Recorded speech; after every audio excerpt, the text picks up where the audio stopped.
Y'all grab your green books and let's go DWB-ing. Driving while black, y'all. Let's get it. 77 flavors. Let's go. Kevin slapped with this one, boy. Yeah, I know, he went crazy. Man, he went crazy. Shout out to our friend Kevin. Yeah. He made the song, our new music. Yeah, and this is a bop, boy. I know. I mean, like, it's a smooth cut. Anyway, Dario. Sarah. 77 flavors. Yeah. Oh, the music's still going. Sorry. It's new board, y'all. Yeah. New board. Still getting used to it. How are you doing today? Man, I'm good. Honestly, the weather here in Chicago. Fantastic, y'all. It has been. It's too soon though. I can't. It is. I can't get so excited. We can't get but excited. I'm gonna have myself have some joy. Yeah. Enjoy this. I mean, look, we was outside all day today. In a shirt. In a hopefully a shirt. You know what I'm saying? It ain't. We just not out there raw dogging his hair. You said. As I get older, I'm leaning more towards. No. Oh. No. Calm this shit down real quick. quick. What do you mean? What you mean? You want to walk around there? I want to be like a 60-year-old walking around in a nude community. Just loose titty. Loose tittying. Sorry for those who might have donated. We got you. Anyway. Sorry if you're listening with your kids. Yeah, for real. I'm sorry. That word is not. They know what that means. They know what that is. They That's seen the first thing they saw. Start sucking on it. To be honest with you. Yeah. Some of it's us, natural. if we were lucky. Anyway, let's change subject. How you doing? I'm good. Yeah. I'm doing well. Mm-hmm. Good. It's a warm week after a very cold winter. I took the week off work to try and get caught up on our other work. Yeah. Spoiler alert, did not get caught up. It's almost like it does not end. It just work, not at all. Not even close to ending. Yeah, no, it doesn't at all. Yeah.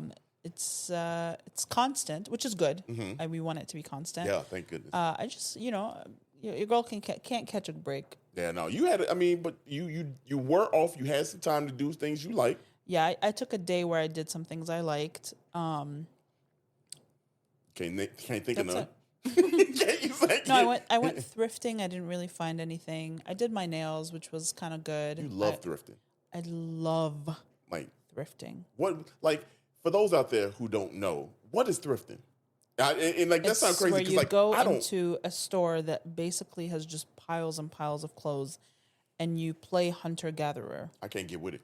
Here's the thing. I like it for multiple reasons. I like it, one, for the idea of sustainability and the idea that, like, these garments already exist in the world, and if I can reduce my own personal footprint. And here's the thing: I'm not one of the people that is we got to recycle every can, but I'm happy to do my little part in the world. You definitely be doing your part. I try my best, but I also recognize that BP is dumping oil in the ocean. You know what I mean? I can only do so much. This is a data center's taking up all the water. You know what I mean? We got people out here chat GPTing their whole job on just using the microchips going up in price. You know what I mean? So there's only so much I can do while you enter your entire social security number for ChatGPT to give you a picture of yourself at your desk, and that's fine. And people really be doing that. It is what it is, because even them doing that is still not enough to make it worse. While there's entire data centers pulling water from you know what I mean. There's people doing worse shit out there. If the worst thing you're doing is asking ChatGPT to generate a photo of you in your office, I'm okay with that. I mean, ChatGPT doing anything. It becoming just be careful, because you're giving a lot of information. Yeah. I mean, honestly, we get this is a whole different rabbit hole we can go down.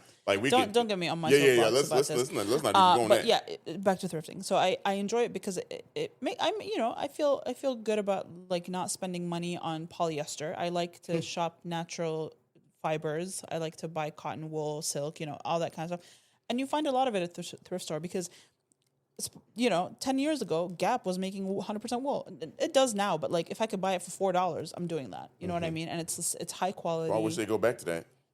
They still sometimes, Ralph Lauren, let them come back to cheaper price stuff. Lauren, boy, I want to rock Ralph Lauren.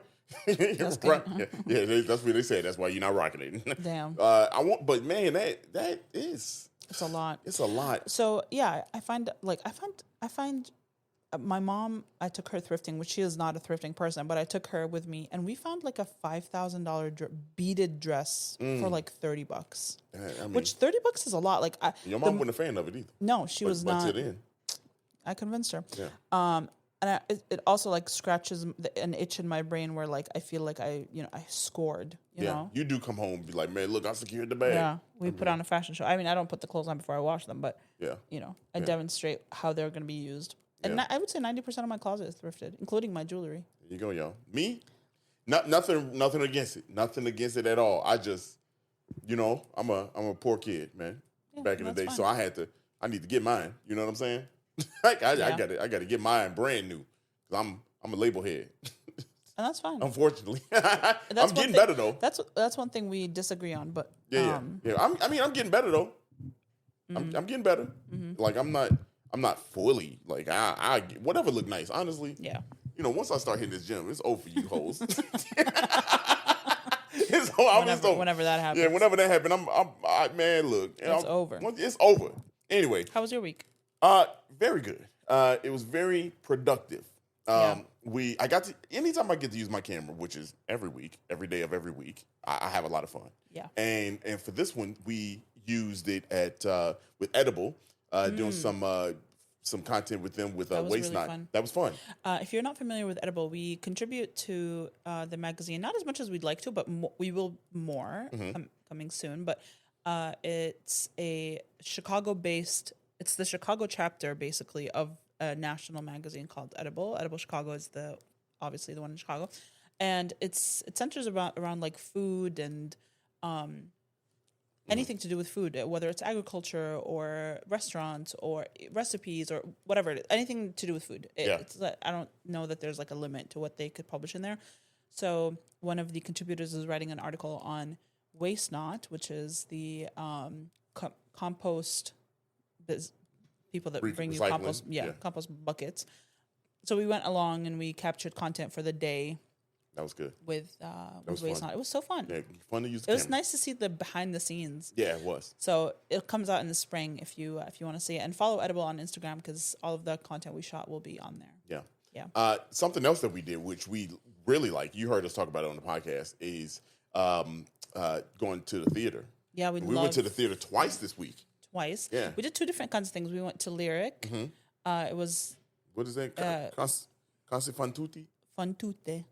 And it's a comedy opera, which we've never seen a comedy opera before. Yeah, let me tell you something. Comedy, it was funny. The story, let me tell you something. It got you hot, huh? It did. Because it upset you. Man, first of all, I don't want to ruin it for anybody that's going to go see it. It's a very old opera. It's an old. We looked it up, how old it was. It's old, y'all. Yeah, it's Mozart. Yeah, Mozart. But man, let me tell you, if that was to ever happen, what would you do? Now, first of all, I would. Childish. I would never. We wouldn't be in that situation. Basically, the premise of the story is that two men dating sisters, take a bet to say that their women are faithful to them, and so they play a game where they like dress up as someone else and try to like seduce their women. That's the story. And it's the guy that takes the bet up with them is trying to prove to them that women are not faithful, which is hilarious, considering that, like, I don't know the actual statistic, but I would say, like, 90% of cheaters are men? I don't know. Look, come on now. In my experience, that's 100% of the people that have cheated in a relationship were men. Women cheat more than men. Y'all just better at it. I don't know that that's true. Y'all just better at it. I don't know. I mean, so yeah, men are dumb. So no, see, look at you. Look, see, that's what I'm saying. Y'all, women cheat way more than men. You don't know that. I don't know that either. I'm not here, but in my experience, more of my like, I've seen more women get cheated. First of all, black men cheat way less than any race out there. I don't know about that one. It's never been recorded a black man cheating in human history. I have proof. Yeah, not of you. Yeah, right. I'm about to say shit. I know it ain't me. I know what I mean, but I'm just saying. 99.9% of the time in your office. Yeah, you know what's crazy? I don't know where I was going with that. Let's stop talking about. So you know what's crazy? What? No. You say you know what's crazy is you about to turn this podcast out. Yeah, turn it off. Anyway, the second show that we went to see was Hamnet. Hamnet was good. It was phenomenal. It is the Royal Shakespeare Theatre cast. that is here in Chicago to do the show through March 8th. So if you're looking for a show, and it's Chicago Theater Week, Chicago Theater month? Week. I Month. don't know. I think it's month. Yeah. For the month of February. So you can get like discounted tickets. And also if you check like last minute, a lot of these shows are discounted. Like Lyric Opera, you can get like $30 tickets. Good prices. If you like, I think it's 2 hours before show. The tickets are at least 50% off. Yeah. So, but Hamnet is really good. It's the story. It's the love story / tragic story between Shakespeare and his wife, Agnes or Annie or whatever you want to call her. Her name is Agnes, but it's Agnes where the G is silent. Agnes. Agnes. Yeah, it was cool how they were pronouncing the name. Yeah, it's a fire show. I loved it. You let that F drag on, boy. And if you haven't, I haven't seen the movie yet, but now I kind of want to see the movie. I've read the book, but I haven't seen the movie. So, what's better, seeing the movie first or seeing the play, the live action version? Well, the play was rewritten. Not for this, just in general. Because like I feel like once I see the play, I ain't trying to read no book. But what? Yeah. Once I see the play or the show, the theater, it depends on how your brain reads books. So I learned that a lot of people don't like see visuals while they're reading books. Like when I'm reading a book, I'm like fully submerged in another world. Like my brain builds out a world. Yeah. So look, like I can see what I'm reading. Me too, but like I can't too. You don't read. Well, first of all, I've never seen you pick up a book. We ain't gonna say that on the goddamn podcast. You ain't. I read a lot. Like, you know what I mean? I might not read no novels and shit. Yeah, I mean, yeah. Yeah, but I'm saying we're talking about nonfiction. Okay, we're talking about fiction here. I can read. I ain't constant not. You know what I'm saying? Like, I can read the streamer. Where you been at? You got to get the boy been trying to read. I'm not making fun of nobody. I'm not making fun. Yeah, he is. He's trying to read. He doing good. He posted. Sorry. No. It's wild. It's wild. But back to us, because I'm not trying to get his people to come after me. But because I applaud the brother for getting better. He really doing his thing. But what I'm saying is like, for me, because I can see all the stuff. If I read the book first, I'll still go see the live action. Yeah. But if I see the live action first, it's different though. It's hard for me to go personally to go back and be like, because you've never read a book. Here we go. Look, I think it's hard because you don't read. That's crazy that you're saying that. I have read. But read, like, for example. You read a lot more than a lot of people. Some people read 10 times more than you, but like. Yeah, that's true. I don't think I read a lot. Shit. I try to get through like, a couple books a month. Yeah, that's a lot.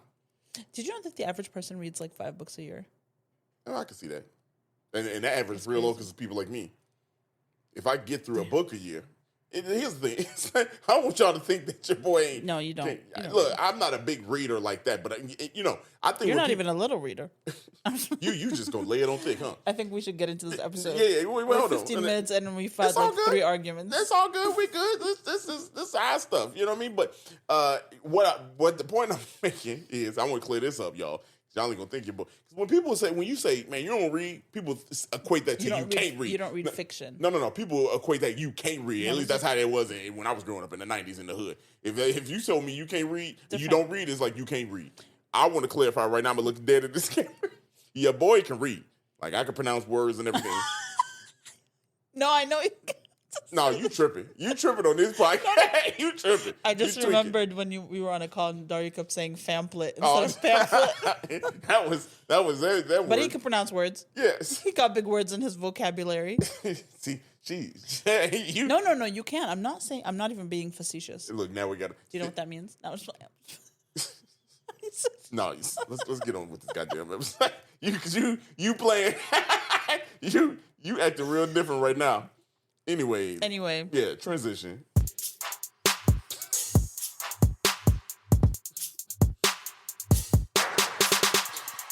That shit didn't even hit hard for me. Because you wildin'. I never said you can't read. Anyway, y'all, if you...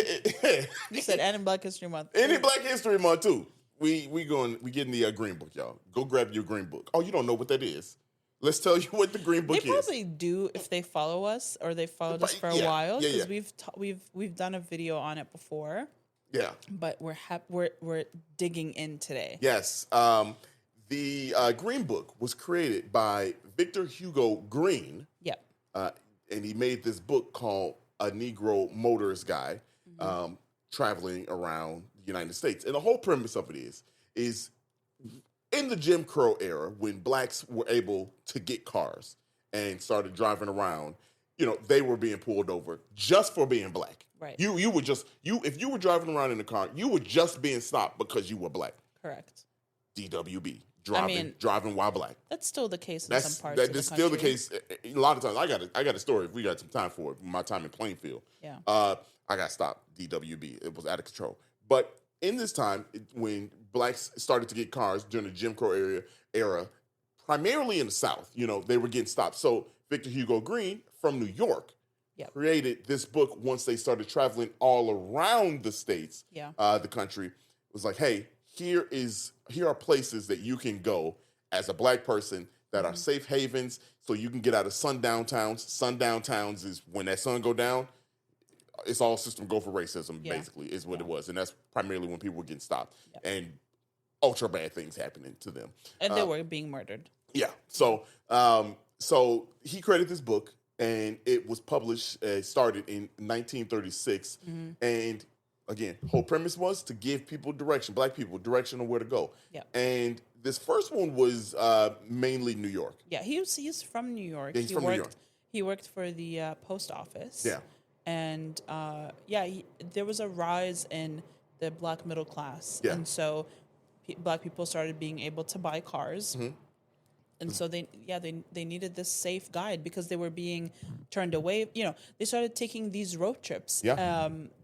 I was reading while we were doing some research. There was a quote that saying that, the Black American is the last of the, person to travel and explore the country because they finally could do it around the 30s and the 20s and 30s. Yeah. And so, it was a boom, but at the same time, they were going through unsafe towns. Yes. Especially through the South. Yeah. It's very much Jim Crow law.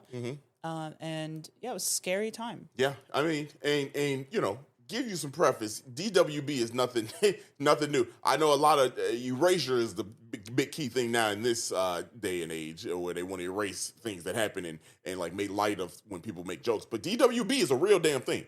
Driving while black. And started way before, social media made it funny or people started making comedy jokes about it, right? Because I've made DWB jokes that I'm black, you know what I mean? But here's a quick story. When I was in Plainfield and I was working down on Michigan Avenue, I just got back from work and went to get the metro, got my car, right? And I'm driving home. And I had, like anybody that works downtown and away from their home, you usually have a bag of some sort. I had a backpack, right? And it was sitting in my passenger side Literally seat. every person that commutes has a backpack. Has a backpack, right? It's just when you're away from your house for an extended period of time, you need your goods, right? So I had it in the passenger seat, right?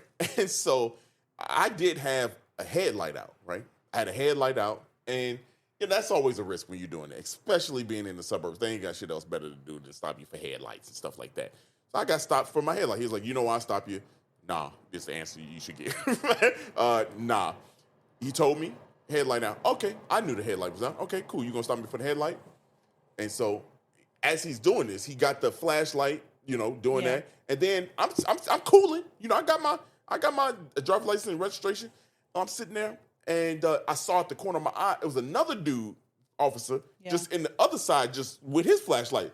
So, naturally, I just look and I'm like, okay. He goes, you acting kind of nervous and suspicious. What's going on? I said, I'm acting nervous and suspicious. I'm like, I'm not acting. You got another guy just with his flashlight. I'm talking to you and he just searching my car. What's going on? I'm not nervous or nothing like that. I gave you my stuff. If I was nervous, I'd be. And he's like, no, what's in the bag? I said, I work downtown and my stuff is in the bag. Well, you're acting real nervous. Can I see the bag? No, you can't see my bag. You stopped me for the head. Nothing is going on here. Sir, one moment. He gives me one moment. He goes back. He's there for like 5 minutes. I'm like, what's going on here, man? Well, what's taking so long? Like, just, okay, headlight. He comes back. So I'm going to ask you to step out of the car. I'm going to ask you to step out of the car. And I see K9 unit. I'm like, K9 unit? I was like, for what? I'm not getting out of this car for what? Sir, get out of the car. We need to search you. You acting suspicious. I'm not acting suspicious. You are searching. I'm like, whatever. K9 unit searching my whole car. Nothing. I'm talking to the one Asian guy. This one, not the police that stopped him, but the other guy while I'm waiting by my car. There is an Asian police officer, and that's key because like he's another minority. I'm looking at him like, bro, what's going on, man? I was like, they're not gonna find nothing. I told you what's going on. This is so racist. I'm telling them this, right? And they didn't.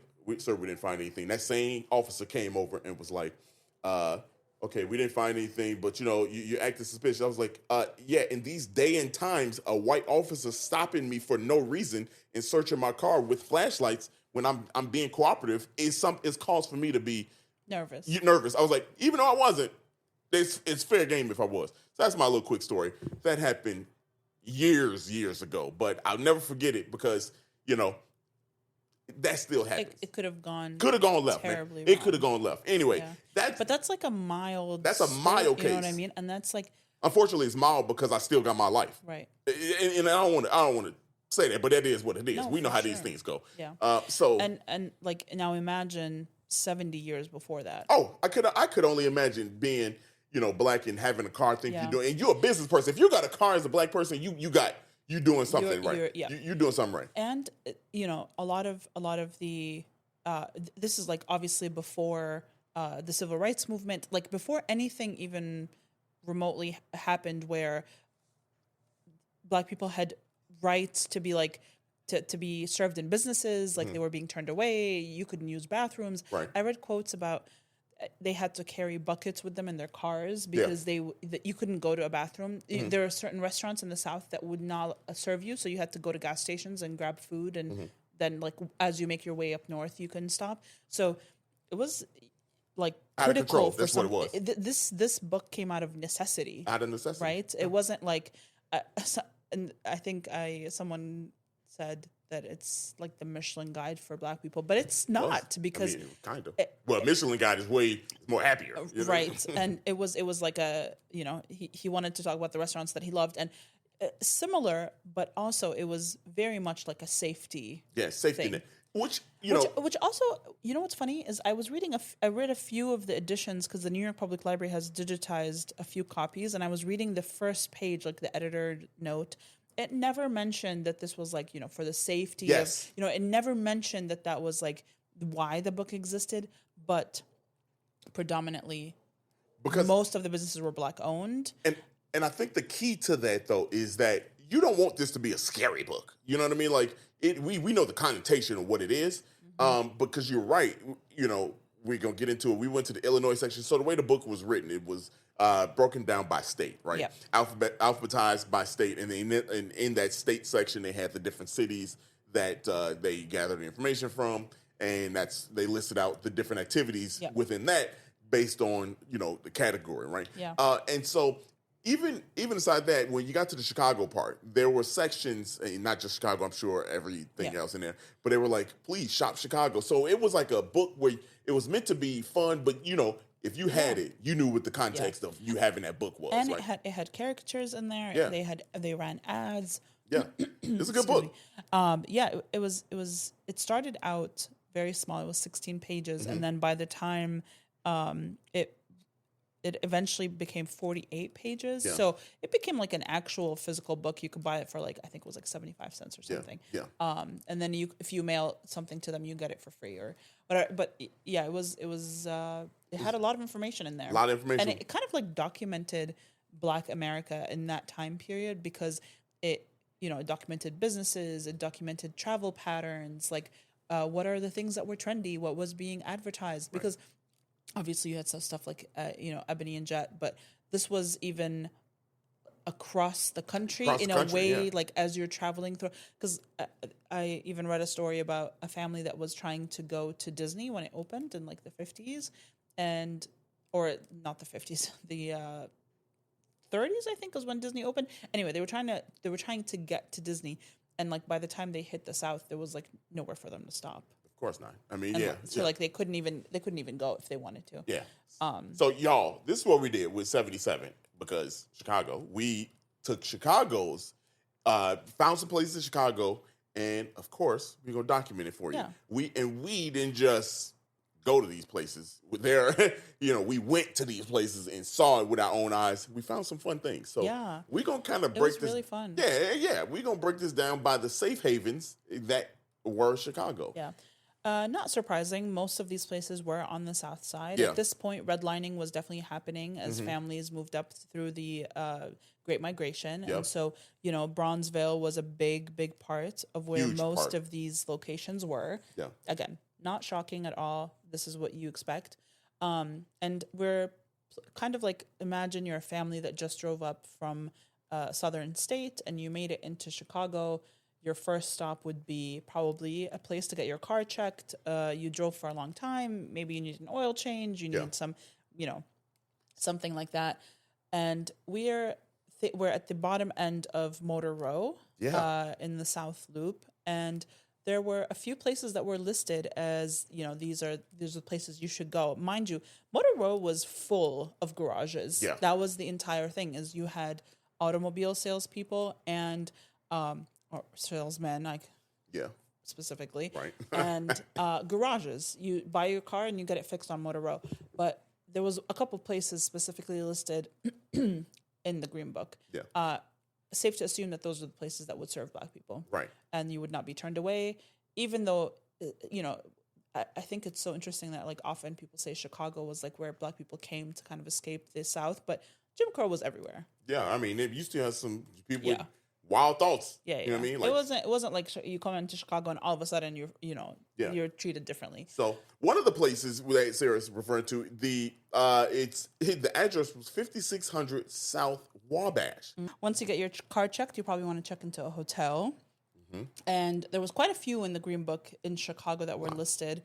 One that stood out was the Ritz. Yes. On Oakwood. Yep. East Oakwood Avenue. Yep. And King Drive right there. And King Drive. It was not King Drive at the time. It wasn't King Drive. It was Parkway, I believe. Yeah. And so we made our way down there, and it's a beautiful building. Yes. And beautiful building. It looks like what looks would like be, it could be a hotel. What, to be honest with you, everything down on South Michigan Avenue. Gorgeous. Just mansions.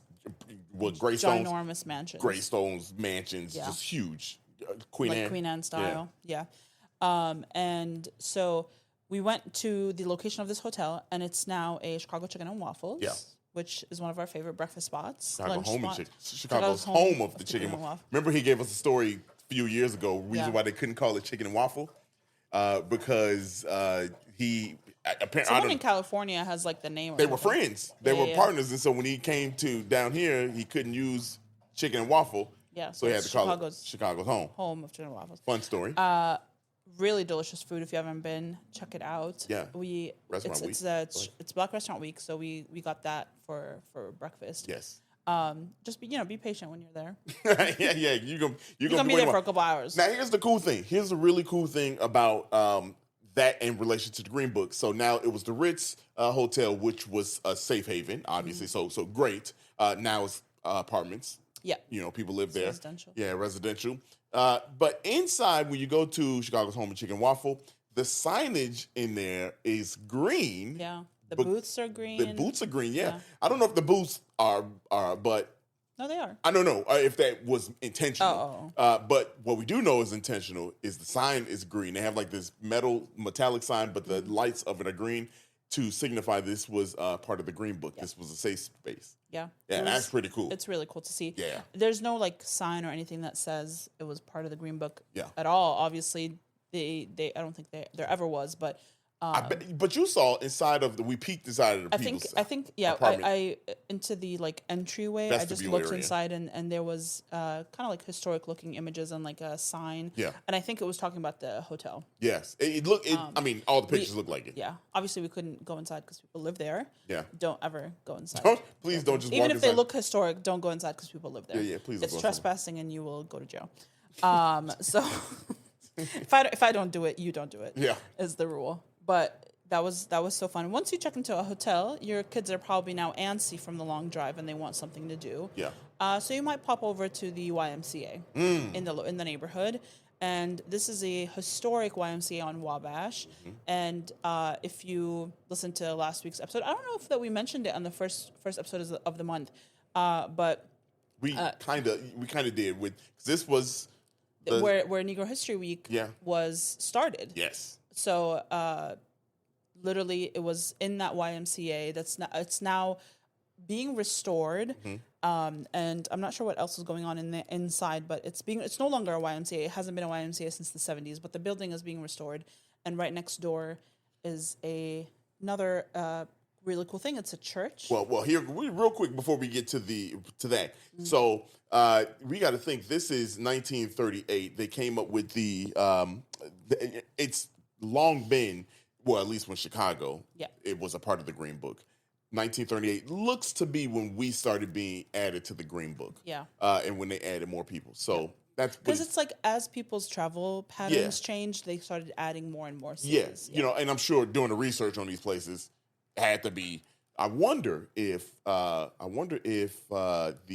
Pullman Porters had any say in this help. It's possible because how do you source all this? So the letter from the editor in the beginning says, if you have suggestions of places, send us mail.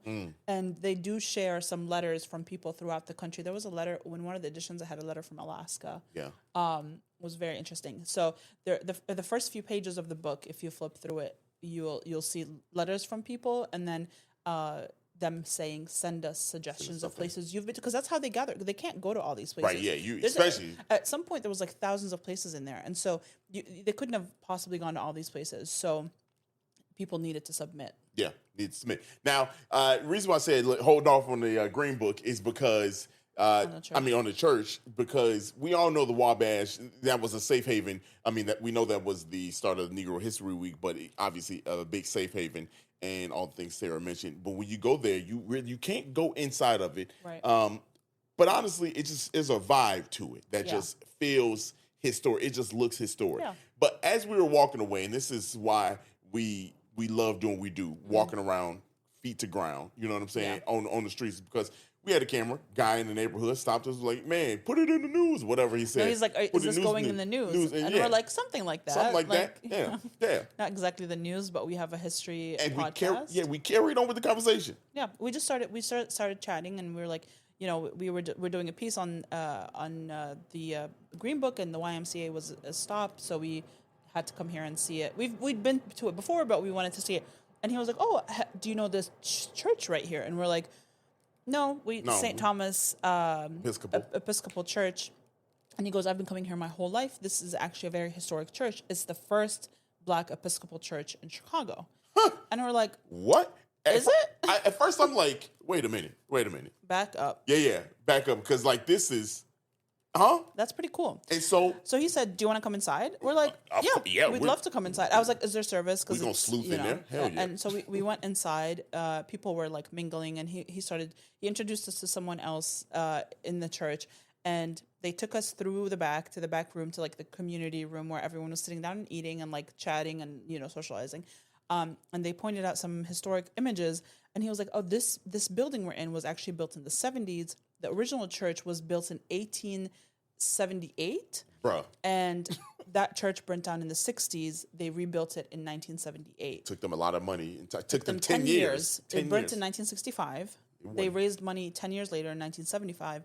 And then it was completed in 1978. Yeah. And so, we were walking around, we're looking at these historic images of the old church, and there was pictures of the old church with the YMCA right next to it. And so it was the old facade of the church.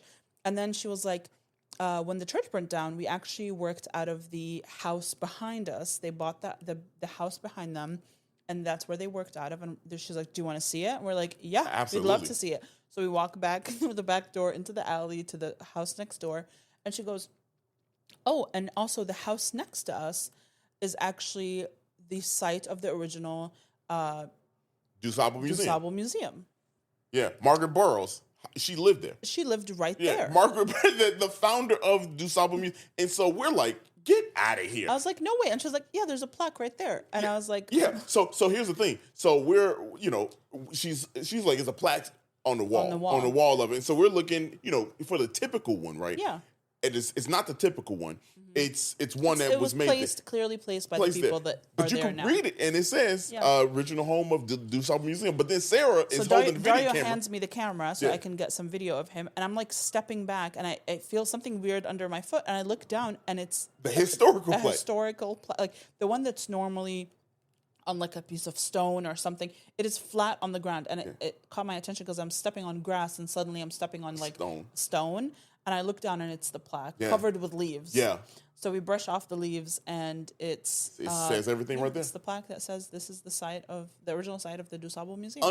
Unreal. So it was just like serendipitous that this man stopped us in the middle of the street while we were sleuthing around the YMCA to see that. And it was phenomenal. Was really cool because that was built in 61. 1961. Yeah. And that's when the DuSable Museum started, which is crazy. That my dad was 1 year old when when that was created.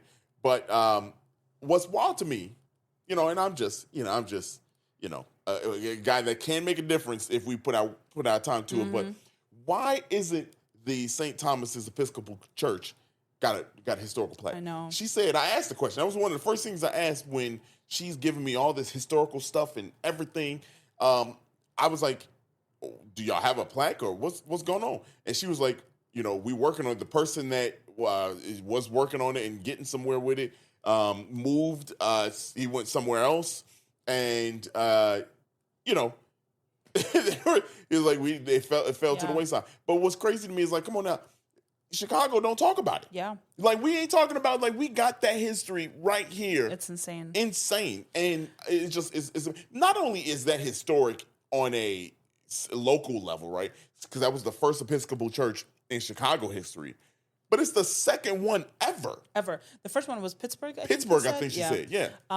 But yeah, it was really cool. And then the cool thing about Margaret Burroughs' house is that house was built in 1903. Mm-hmm. It then became it's a chateau style mansion, and it was the Quincy Club in the late 1930s, and it was operated by the Association of Black Railroad Workers. Oh my God. Who ran a boarding house, a pub, and a private social club on that site. And what's crazy, you can see all of this. So did you notice there was a sign, looked like a street sign back there? Yeah. In the back, yard, but also in the backyard was a coach house. It looked beautiful. I didn't want to put because people live there. It's now residential. It's residential. Yeah. Somebody lived there, so I didn't want to go all up in their business. But I held the camera up from a distance and kind of tried to angle it down just to see. But oh my God, y'all, ain't nobody talking about the original. And I guess the point I'm trying to make with the plaque and everything, this is Black history. Yeah. This is Black history. We need to preserve these stories. Now, you could give me a plaque and put it on the ground, but like if y'all ain't talking about it, because everybody gonna go to DuSable Museum that currently right now over in Washington Park. Everybody gonna go there. We gonna talk about that. Yeah. You're gonna talk about the Wabash, YMCA. In February, it's easy to talk about things that you can look up. You know what I mean? Right. But doing these stories and finding out like that's the first Black Episcopal church, and if you don't know what Episcopal is, it's like she said it's Catholic. Very close to being Catholic. It's very close to being Catholic for Blacks. You know what I mean? Like so, in very layman's terms, right? Yep. But these are stories that nobody's going to the original and going there. And right across from there is the mural that everybody talks about. The murals of in Bronzeville of Black history. Fantastic murals. Yeah.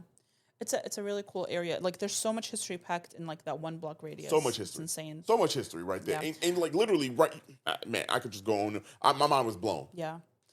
But at this point, your kids are probably tired at the YMCA. Yeah. And you're ready to take them back to the hotel, and you and your lady are ready to go outside. Yeah. Okay? Or you and your man, or you and your friend that you're traveling with, whoever you're with. Yeah. And the closest thing nearby is probably Sunset Cafe. Now, here's the thing, y'all. Here's the thing.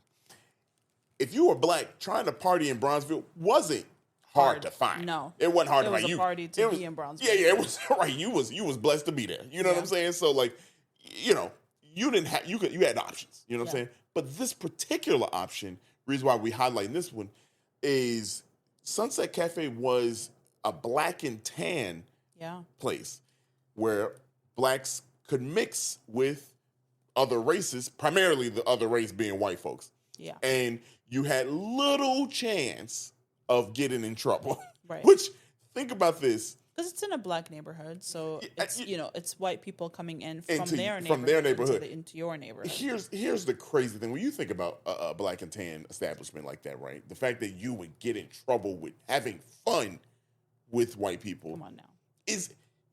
That is. I mean, I couldn't live in them time. I would have been gone. I would. I mean, you wouldn't have the ego you have now. What you mean? I mean, like it was. You're right. Well, I don't know. I mean, it was. That shit is in you. No, but here's the thing: it was like life or death. Like, Yeah, I would have been on Sojourner Truth, Harriet Tubman. I'd have been. We got to get up out of here. You know what I mean? I would have been right there. You mean to me? Anyway, that's beside the point. You're lucky you were born in Chicago. I am blessed to be born in Chicago because I wouldn't survive anywhere else. Yeah, I wouldn't. But here's the thing.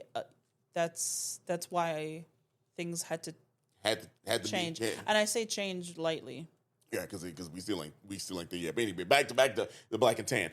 So this place was really cool. It was over there on is it 35th and 35th, 315 East 35th Street is where it was. What's the artwork that it inspired? What's that? The artwork that it inspired. Yeah, I was gonna get there. I was gonna get there as like a little fun Easter egg part. But since we're here now, so in was it in Ernie Barnes? I don't know what it was. I think so. It looked very similar. You can't see it as far as I know. It's not up anymore, but it used to be up at the Art Institute of Chicago, and they had this big mural. And the only way you would know is if you look at it. It looks like what it would strike you, right? You would be like, oh, what is this?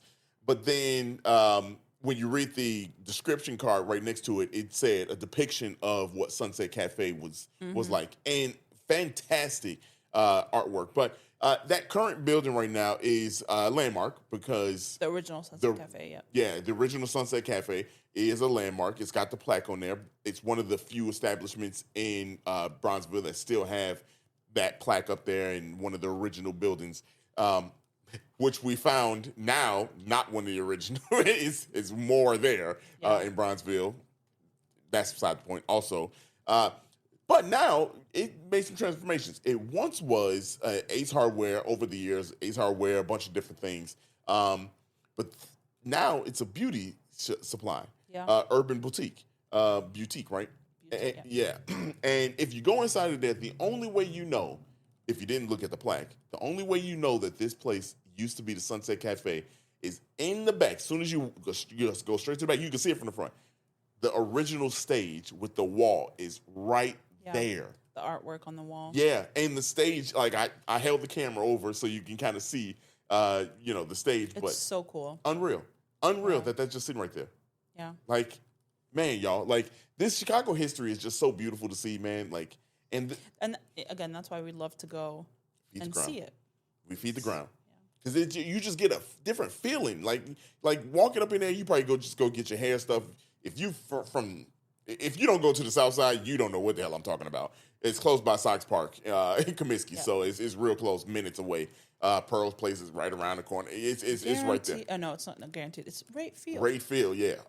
But it's just a vibe to go up in there, just in a common place. It looks like regular stuff, and then it's just chock full history. But that's the thing about Bronzeville is every building is held history. Yeah, you know what I mean. Like there's no building that was just like whatever. Like, and even if at the time it felt like whatever, like it was just a mechanic shop, it was probably the first black owned mechanic. Right. You know what I mean? Like it was a lot of It was definitely something. You know what I'm saying? So, but there's a bunch of other places that were in the Green Book. Yeah. A lot of other places. And we'll link in the show notes to the New York Public Library digital access that you can see it. You can see it without a New York Library card. There's also copies you can buy on the Smithsonian, which we'll get to that towards the end when we list some reading materials that you can look into. Yeah.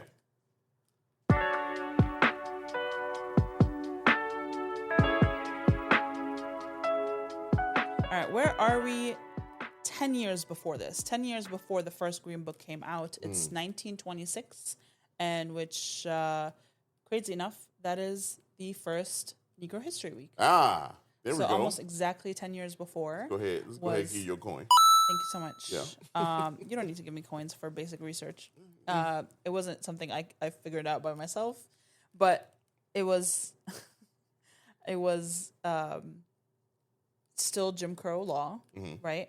And there was a story by John Lewis, who was a civil rights leader.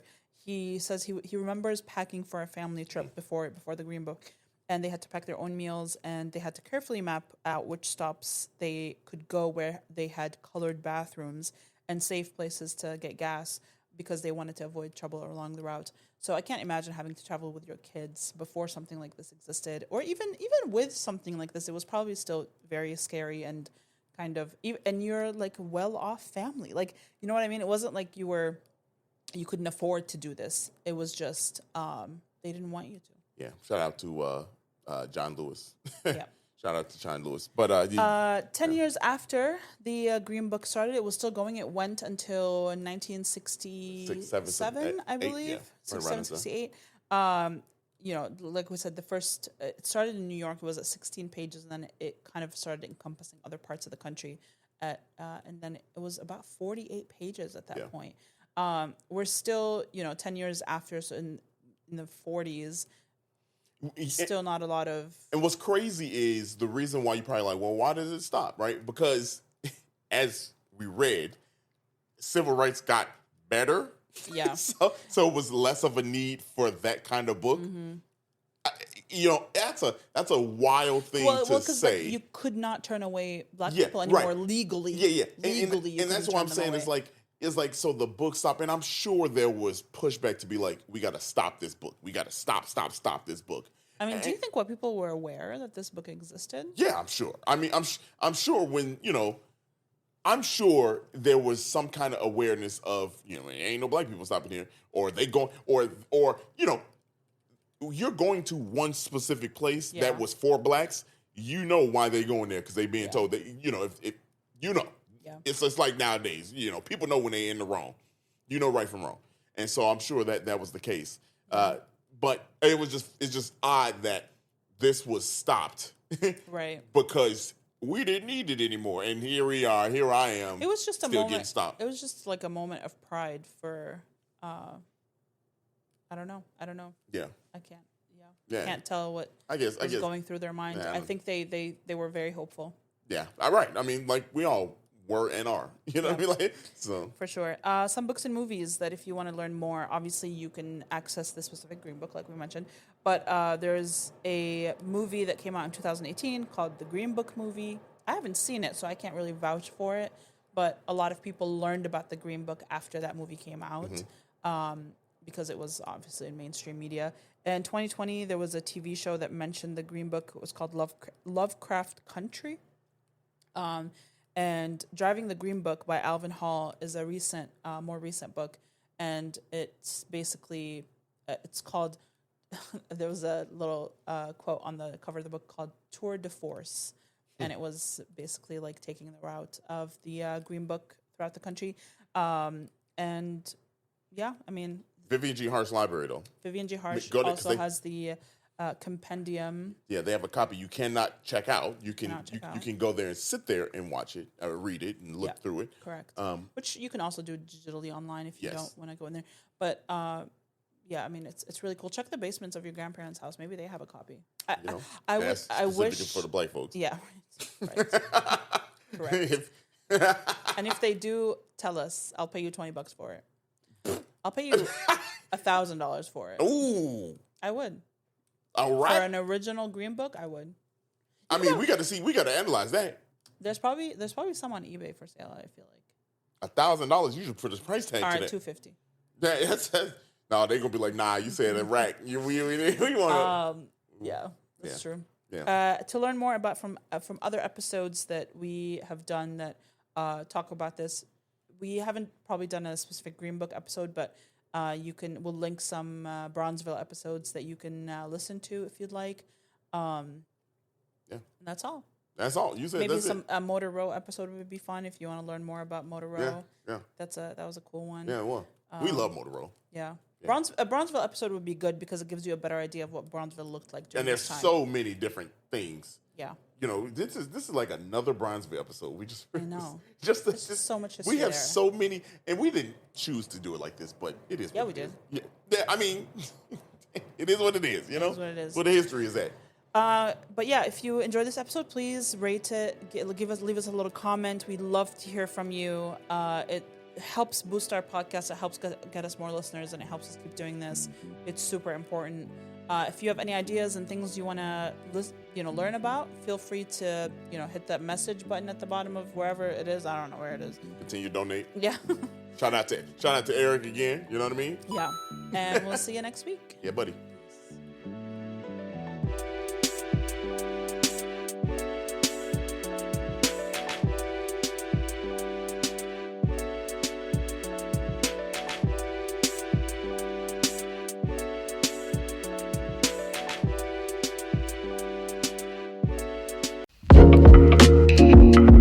Thank you so much for listening to today's episode, and we hope you loved it. And if you could, please follow us on social media at 77 Flavors Shy on Instagram, Facebook, TikTok, and Twitter. If you have any ideas or deep dives that you'd love us to do, please contact us at media@77flavorsshy. That's the number 77 flavors and shy for Chicago.com. If you like visuals, please subscribe and follow and watch us on our YouTube channel at the same thing, 77 Flavors Shy, or search 77 Flavors of Chicago. If you would like to support us monetarily, go ahead and click that Buzzsprout link in the description of this episode. And as always, we gonna see you next week. Peace.